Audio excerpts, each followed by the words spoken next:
Hello दोस्तों, very good morning. मैं आपका दोस्त अमित शर्मा।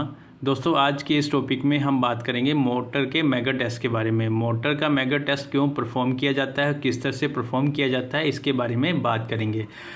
दोस्तों, मोटर का मैगर टेस्ट परफॉर्म इसलिए किया जाता है ताकि हमें मोटर की वाइंडिंग के इंसुलेशन लेवल के बारे में पता चल सके। अगर वाइंडिंग का इंसुलेशन लेवल लो है तो मोटर की वाइंडिंग को जब हम पावर सप्लाई देंगे तो उसमें वाइंडिंग के शॉर्ट सर्किट के चांसेस बढ़ जाते हैं, जिससे कि हमारी मोटर जो है वो डैमेज हो सकती है। उस चीज़ को अवॉइड करने के लिए हम मोटर का वाइंडिंग का मैगर टेस्ट परफॉर्म करते हैं ताकि हमें उसके वाइंडिंग के इंसुलेशन लेवल के बारे में पता चले। ये टेस्ट पुरानी मोटर और नई मोटर दोनों तरह की मोटर पर परफॉर्म किया जाता है। अभी हम देखेंगे कि मोटर में मैगर टेस्ट किस तरह से परफॉर्म किया जाता है। जब भी मोटर का मैगर करना है तो ये चीज़ ध्यान में रखनी है कि सबसे पहले आपको मैगर को टेस्ट करना है। मैगर को टेस्ट कैसे करते हैं? ये मेरा मैगर है, मैगर की 2 लीड है।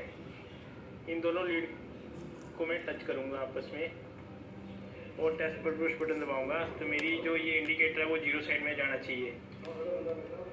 जो इंडिकेटर वो 0 साइड तक पहुंचता है, इसका मतलब ये है कि हमारा जो मैगर इंस्ट्रूमेंट्स है वो बिल्कुल ओके है।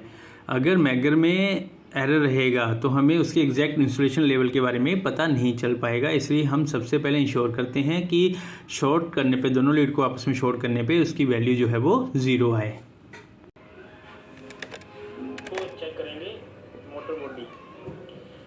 अभी हम क्या करेंगे, मोटर का मैगर कर रहे हैं। अब हम binding to motor body check करेंगे कि उसकी रेजिस्टेंस कितनी है। नॉर्मली ये जो रेजिस्टेंस है वो 5 मेगा ओम से ज़्यादा आनी चाहिए। अभी ये हमारी नई मोटर, इसको टेस्ट करेंगे। ये हम बॉडी पे लगाएंगे एक टर्मिनल, एक हमने उसके फेस पे लगा दिया, ये हमने बॉडी पे लगा दिया, ये फेस पे लगा दिया। अब मैं मैगर का टेस्ट बटन दबाऊँगा तो मैं इसको दबा के रखता हूँ तो ये मेरे को जो रीडिंग दे रहा है वो 500 मेगा ओम से ज़्यादा की दे रहा है। मतलब मेरी जो फेस टू मोटर बॉडी है उसकी इंसुलेशन रेजिस्टेंस काफ़ी हाई है। ऐसे करते करते मैं सेकंड फेज को चेक करूँगा।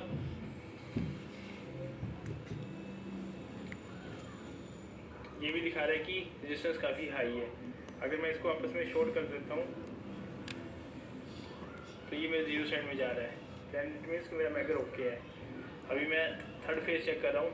जैसे मैं थर्ड फेज को चेक करता हूँ और टेस्ट पर पुश बटन दबाता हूँ तो ये इंडिकेटर थोड़ा सा हिला और वापस 500 मेगा ओम पे चला गया। इट मीन्स कि मेरी मोटर की जो वाइंडिंग की इंसुलेशन रेजिस्टेंस है वो काफ़ी ज़्यादा है, जो कि सही है। अभी एक चीज़ और ध्यान रखनी है कि जब भी कभी आपने मोटर का मैगर करा है, ये तो स्पेशली आपकी एलटी मोटर है, एसटी मोटर में अगर कभी आपने मैगर करा तो आपको उसके फेज़ टू